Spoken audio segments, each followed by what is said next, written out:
Yes sir, चलिए ठीक है। देखिए यहाँ पे आपको दिख रहा होगा कि स्पर्म क्या हुआ है, स्पर्म बनना शुरू हुआ। स्पर्म सर्विकल म्यूकस के जरिए क्या हुआ, पहुंचना शुरू किया, सर्विक्स के जरिए यानी कि वेजाइना के अंदर पहुंचना, यानी कि योनि के अंदर ग्रीवा से होते हुए योनि के अंदर पहुंचना शुरू किया।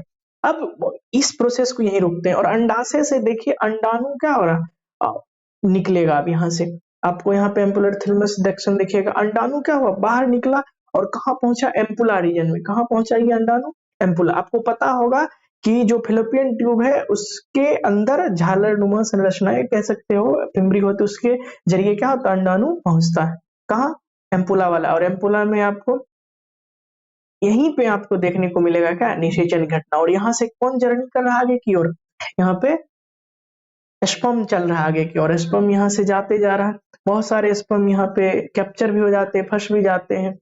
और क्योंकि यहाँ पे क्या होता है, सीलिया बहुत ज्यादा सिलियरी मोमेंट होता है, आगे नहीं। हमने आपसे कहा था करोड़ों अरबों में पहुंच 200 500 मिलियंस पहुंचते, लेकिन वहां तक सैकड़ा ही या हजार में ही पहुंच पाते। ठीक, अब यहाँ से एक मोटाइल स्पर्म जो can survive in the female reproductive, यानी कि जो मोटाइल है जो चल फिर सकता है, वो अब वहां क्या करेगी, यूट्रस से होते हुए यहाँ तक की यात्रा करेगी, तो फेलोपियन ट्यूब। और हम जानते हैं कि निषेचन की जो प्रक्रिया होगी कहाँ होगी, फेलोपियन ट्यूब के अंदर होगी। और फेलोपियन ट्यूब के किस हिस्सा में, एम्पुलर वाले हिस्सा में। किस हिस्सा में, एम्पुला वाले हिस्सा में।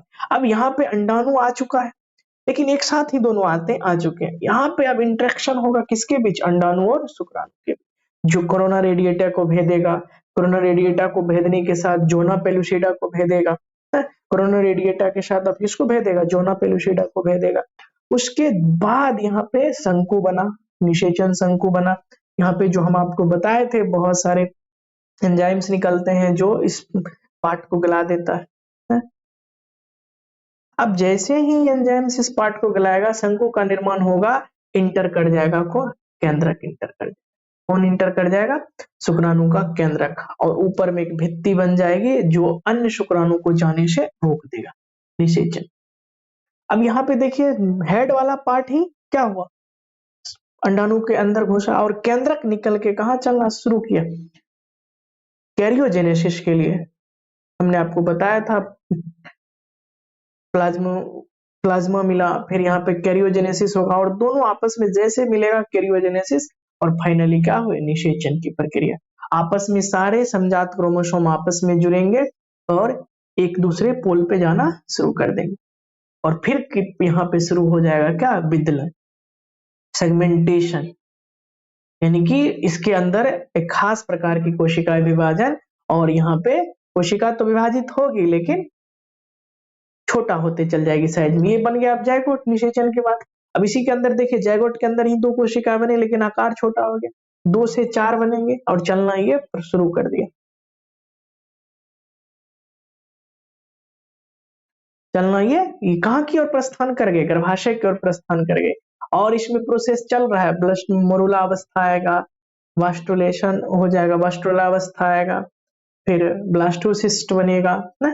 ये प्रक्रियाएं चल रही है और ये आगे धीरे धीरे बढ़ रहा है, यूटेराइनल मिल्क में पहुंचा। तो ये सारी चीजें आगे बढ़ ही रही है, ठीक। तो यहाँ पे फिर आप embryo survive the stage of development, यहाँ पे फिर इम्प्लांटेशन की घटनाएं घटेगी। किसकी घटनाएं घटेगी, इम्प्लांटेशन की घटनाएं घटेगी। और जोना रेडिएटा क्या हुआ, हो गया खत्म। हमने ये भी बात आपको बताया था कि जोना रेडिएटा कैसे खत्म होते हैं। फिर ये धंसेगा इंडोमेटेरियम के अंदर, देखिए आप यहाँ पे क्या हुआ, इंडोमेटेरियम के अंदर धंस गए। अभी हम आपके क्वेश्चन का जवाब देंगे, थोड़ा सा आप ये वीडियो देख लीजिए। फिर अब जैसे ही यहाँ पे क्या बन गया, प्लेसेंटा बना, और प्लेसेंटा से देखिए यहाँ पे क्या सामने चला है, यहाँ पे आपको दिख रहा होगा ये एम्बिलिकल कॉर्ड बन गए, प्लेसेंटा बन गए, और बड़ी से कुछ हार्मोन्स निकल के आएंगे, कॉर्पस ल्यूटियम उधर बन गया होगा। ये फिटस है, एम्ब्रायो है ना, जो आगे चल के फिटस कहलाता है। पॉपी सीड साइज यानी कि बीज के आकार का हो गया ना, साइज इसका पॉपी बीज के आकार का हो गया। अब 5 सप्ताह के हुए, यहाँ पे देखिए संरचना बदल रहा है, 5 सप्ताह के हो गए, हृदय बन गया होगा। और एक चीज और, हृदय बन गया। और हम एक चीज आपको बताना भूल गए कि तीसरे माह के अंत तक में तो आता है, और 5वें माह के अंत तक में यानी कि आप कह सकते हो गतिशीलता देखने को आती है। ये बात हम आपको बताना भूल गए कि 5वें महीने के अंत में पहली बार बच्चे गतिशील होते हैं और माँ को पाँव मारते हैं, यानी उनके हृदय धड़कन शुरू हो जाते हैं, ब्लड सेल्स बनना भी शुरू हो गया है 6ठे वीक में। धीरे-धीरे ये चीज़ें आपको बदलाव दिखते जाएगी। मूंग के बीन के जैसा हो गया, 7 से 8 वीक सप्ताह जैसे गुजरेगा, तो देखिए क्या हुआ, हाथ-पाँव में उँगलियाँ बनना शुरू हो जाएँगे। यहाँ पे आपको अब दिखेगा कि उँगलियाँ भी क्या हो रही है, बनना शुरू हो गया। देखिए उँगली बन गया, कान के ऊपरी बाहरी भाग भी बन गए, फिटस। 9 सप्ताह के 9 से 12 सप्ताह के हो गए, अधिकतर चीज़ें आपको बना हुआ दिख रहा होगा। तो आखिरी 3 महीने के अंदर फर्स्ट जो तिमाही होते हैं, उसके बाद तो सारे ऑर्गन बन ही जाते हैं। अब देखिए 5वें महीने में पहली गतिशीलता देखने को मिली, फर्स्ट गतिशीलता, यानी कि माँ को एहसास हो जाता है कि बच्चे ने पाँव में क्या किया, पाँव मारा या हाथ चलाया या गतिशील हो रहा है, इधर से उधर जा रहा है। फिर circulatory system, villi, amniotic cell, बहुत सारी चीजें ऐसे-ऐसे डेवलप धीरे-धीरे होते चल जाते हैं। देखिए इसी के समय में जैसे अब तीसरी तिमाही में ही आपको देखने को मिल जाएगा गोनेड्स भी बन गए। अगर मेल है तो वृषण बन जाएंगे और फीमेल है तो गर्भाशय बन जाएंगे। भाई देखो कितने दिन के बाद कह रहा, फर्टिलाइजेशन के जस्ट बाद उसको जायगोट बोलेंगे शुद्ध।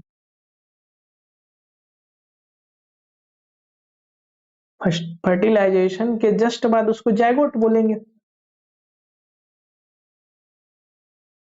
तो आप क्लास को एक बार फिर से आप जब देखोगे तब सारी चीजें आपको समझ में आएगी, किस माह में कौन सा चीज बना।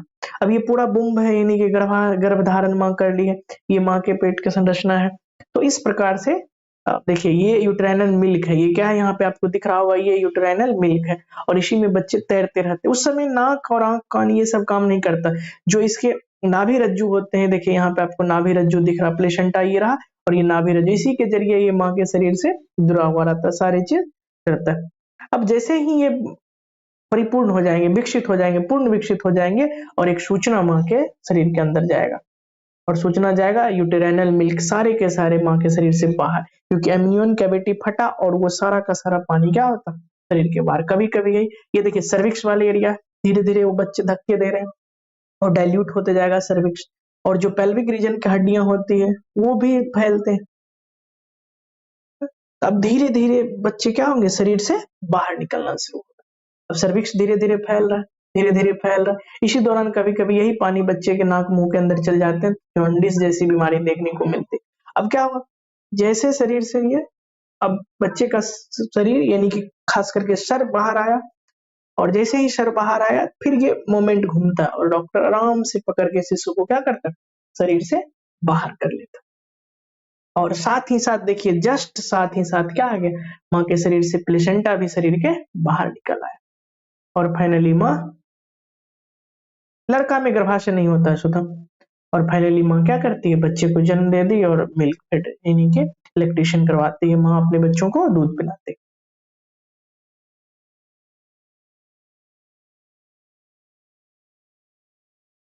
तो ये सारी प्रक्रियाएं इस प्रकार से होते रहती है। ठीक, तो ये चीज आपको देखने को मिल गया होगा। ये पूरी की पूरी प्रक्रियाएं किससे संबंधित था, तो प्रसव से संबंधित था। किससे संबंधित था, प्रसव। उम्मीद है कि आप पूरा देख के सारी प्रक्रियाएं समझ में आ भी गई होगी आपको।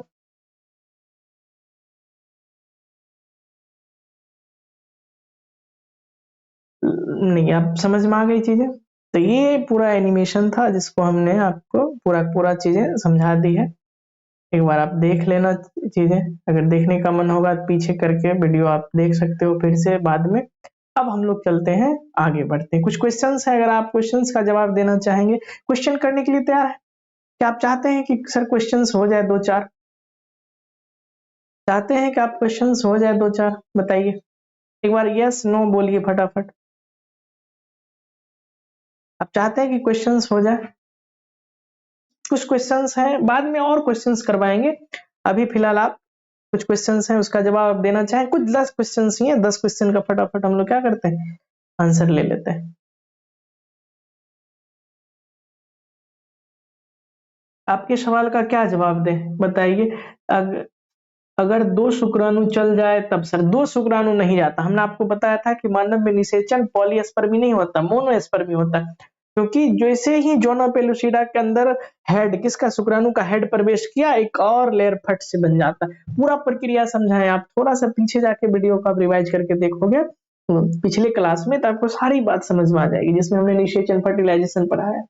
ध्यान पूर्वक वहां देखोगे, क्योंकि एक तेजी से झिल्ली आ गया, बन गया, तो तेजी से झिल्ली आया तो और शुक्राणु नहीं जा पाता। ऐसी सिस्टम है, मैकेनिज्म है, कभी भी 2 शुक्राणु अंदर नहीं जाएगा, ये बात याद। चलिए ठीक है, क्वेश्चंस करते हैं फटाफट, अब आपके जवाब देंगे हम आखिरी में चीजों को।